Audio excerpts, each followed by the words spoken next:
Hello, good evening. This is Judith, Dr. Judith Barnes in Atlanta, Georgia. It's Monday evening and Monday night, just a few minutes after 8 p.m.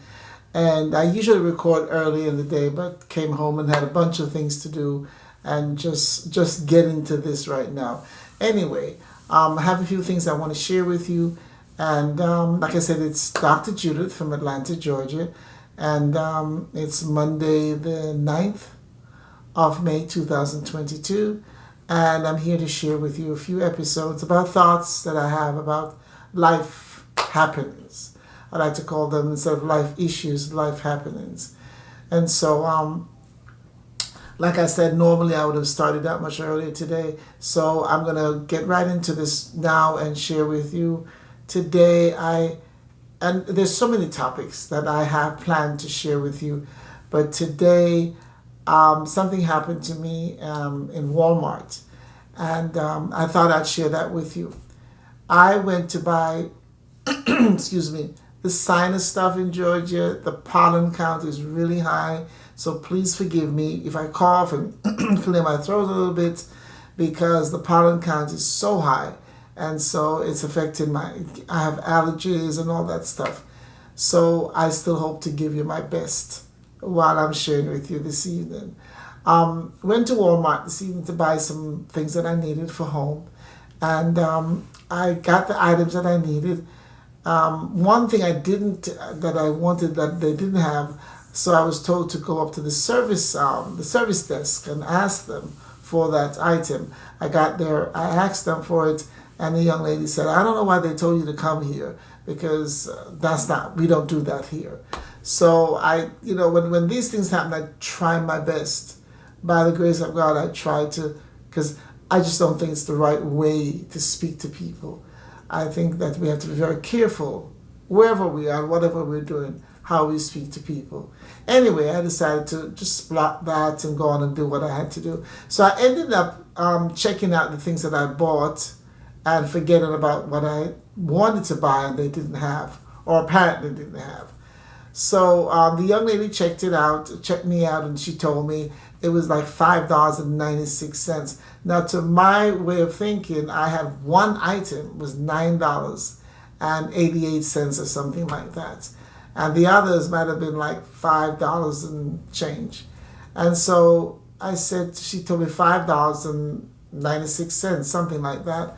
And I said to her, as I went to get my debit card, I looked at it again. I thought, well, one item is $9.88, so how could the total be $5.56? Something was off. So I said to her, "Are you sure this is the correct price? Because this doesn't look right." And she said, "Yeah, I rang up all four items," which she hadn't, but she said, "I rang up all four items." And so I said, "Well, please check it. I don't want to be on my way out the store and someone comes and grabs me and says, 'Oh, she has stolen something.' I don't want any problems. Life has enough by itself. I don't need to add to anything."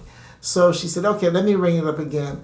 And the second time she rang it up, voila, it was like $9 more. So the bill came up to $14 and some change instead of $5.96. And so, and she didn't have the wisdom to say thank you. I mean, I say wisdom because if you make a mistake and somebody shows it to you in a very pleasant way, not a rude way, I think the correct thing is to say thank you and I'm sorry about that or whatever. Anyway, I'm into business etiquette. I'm into customer service. I believe that we should learn how to talk to people and learn how to say the correct things to people. And as I walked out the store, I thought to myself, it would have been easy, not really, but it would seem easy to just walk out there and I would have saved myself like $10. But every time I used the product, I know I'd feel ashamed. I would feel ashamed that I took it knowing I hadn't paid for it. And that so I share that with you because it brings something to me about it seems that these days, and I'm not touting myself as a great moralist or, I'm just a wonderful person for doing the correct thing. It was the correct thing to do. So there's nothing, I don't need any pats on the back or anything like that. But I'm sharing it here because one of the things that we seem to be moving further and further away from in these days is a sense of accountability, responsibility. It's as if people don't have a conscience anymore. It is that so many people behave as if it doesn't matter. And someone, I'm sure people that I know would say to me, well, what are you trying to prove? Why didn't you just leave the store? I mean, you got away with it. And the thing is that we don't get away with things like that. We don't really get away with it. And it's true. The Bible says it that, what you sow, you shall surely reap. And I don't know what form that would come back at me in. I don't know what form it would be that it would come back, but I know it would. Because I think when we know better, we ought to do better. And when we know better and we mess up on purpose, I think it's a sting, and it's something that's just kind of cloudy. It's not honest. It would make me feel very, that kind of darkness that I don't like to feel. So I thought about it as I drove home, and I said I would share it here today because this is something that concerns me. So many of us now think that it's okay and nobody's watching and we can get away with this, we can get away with that. But the truth is, at some point in our lives, somewhere down the road, this stuff, if not in the exact form, but it will come back. It will come back, and it's unnecessary. And it's something my son is 25, I'm trying to let him know, do not ever think that you get away with crazy stuff when you do it. You might feel like you got away with it, but is $10 worth that? Is $10 saving $10 or getting $10? Is it worth it to have all that conscience issue, which I do? But then I have also realized that there are not a lot of people in our present world today who have a lot of conscience about much of anything. There's so many recently, I'm not sure which state it's in, a lady, a grown woman, some issue on the road driving, and she shot a young girl in the face. I mean, she took a gun, a woman, not a man, and they said she just point blank shot the child in her face. Young woman driving a car. And so it seems that we don't have any qualms about doing stuff that we know on some level is not right. It's wrong. I mean, just plain and simple, it's wrong. And today, a bus driver. Actually, it's not a bus driver. It's a woman that lives in a very fancy area here in Georgia, very fancy neighborhood. And from what I understand, she had a gun, a woman, and I'm always amazed when women do these kind of things, a woman, and she took a gun and shot through the window of the bus. Students were on the bus. And she shot through the window where the driver was sitting. So now they're trying to find out what was her motive, because she shot directly where the driver was sitting. And apparently the driver of the school bus, had minor injuries. But that's where she didn't shoot through the other windows. She didn't shoot through, the door. She shot through the glass where the driver was sitting. And so, I'm looking at all these things, and people, people will find reasons. Well, I was having postpartum depression, and this and that, there was domestic abuse, and that's why I did it, and I really didn't mean to, and all this stuff that we're doing right now in this world, here in Georgia and all over the world, people are doing things and having no sense of accountability, no sense of, well, I did it, I'm wrong, let me fix it. So that thing that happened at Walmart today might say, well, it's not a big deal compared to what happened on the buses. And I agree in terms of intensity, in terms of life and death, sure, it's not. But the thing that we don't seem to understand in this world and this society today is that it starts with small things. And if we feel we can do small things and get away with it, then the next step is something bigger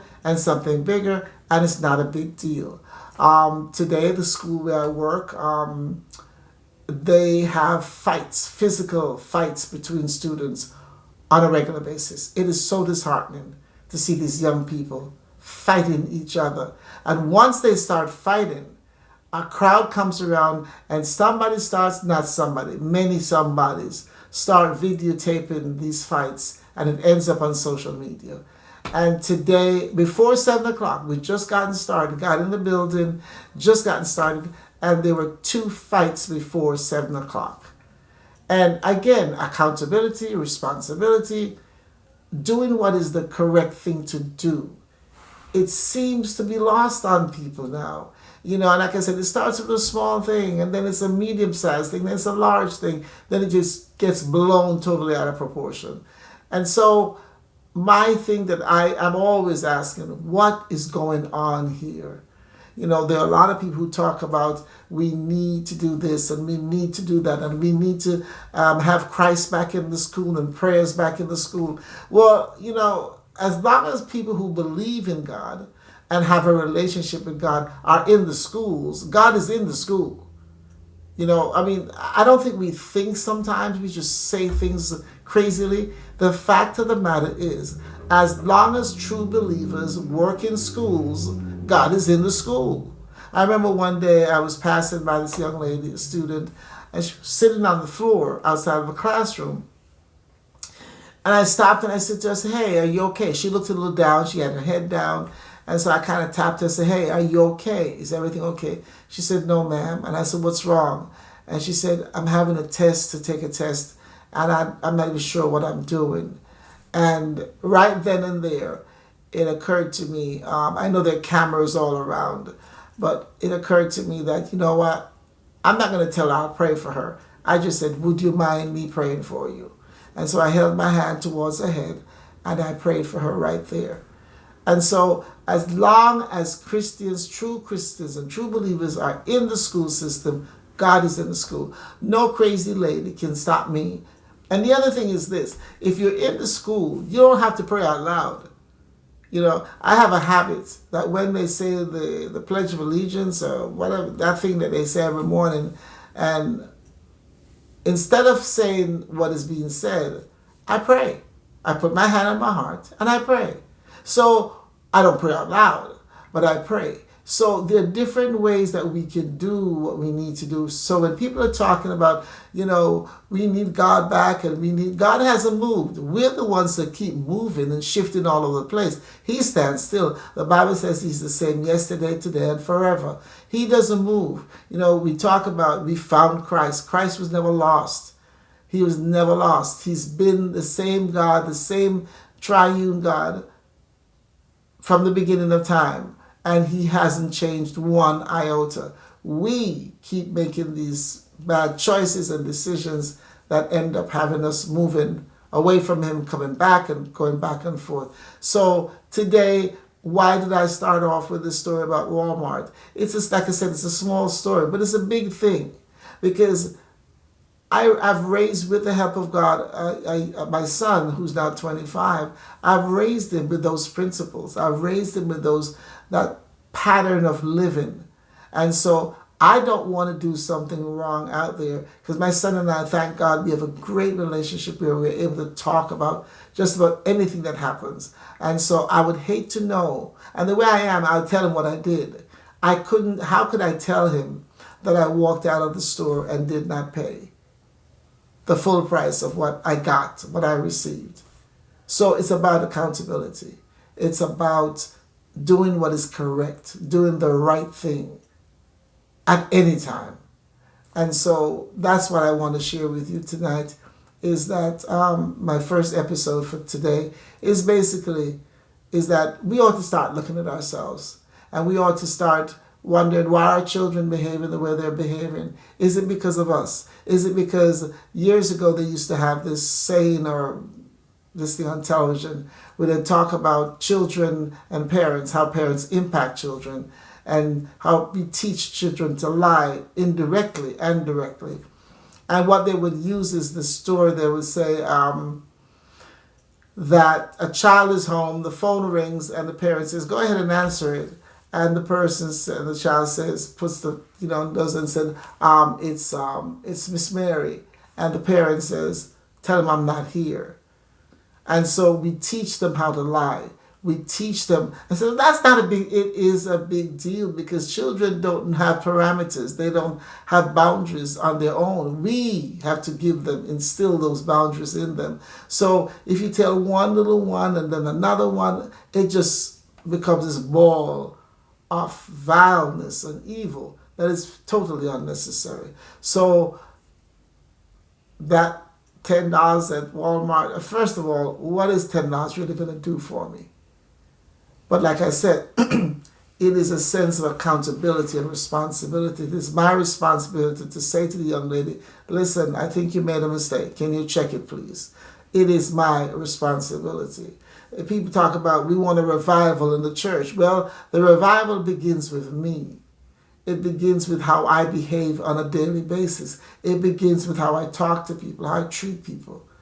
So that's what I want to share with you tonight, is that we have a responsibility, an accountability that we must pay attention to, that we must live out. And when people see us do what we do, that's when they can say, "Okay, I think I met someone who I would like to get to know, maybe, or someone who reminds me of Jesus." This has been Dr. Judith in Atlanta, Georgia. Until next week, the next episode, I want to wish you a fabulous evening, night, morning, wherever you are in the world listening to me. I wish you well. God's greatest blessings. And until next time, walk good.